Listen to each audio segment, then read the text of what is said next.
How to delete all posts at once on Facebook.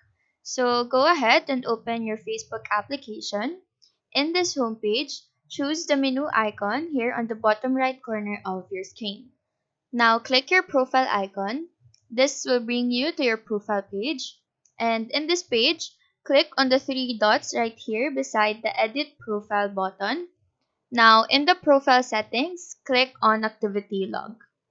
Scroll down and under the Post tab, click on Manage Your Post.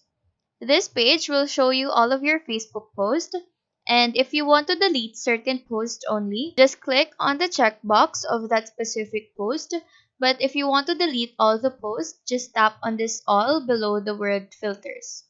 These two options below will appear, and if you want to make your post disappear from your feed from the public, but you still want to save it, just click on archive. But if you want to delete your post completely and permanently, click on the trash. Click on move to trash, and that is how to delete all posts on Facebook at once. Do let us know if this video helped you out, and if you have any questions, feel free to drop them down below.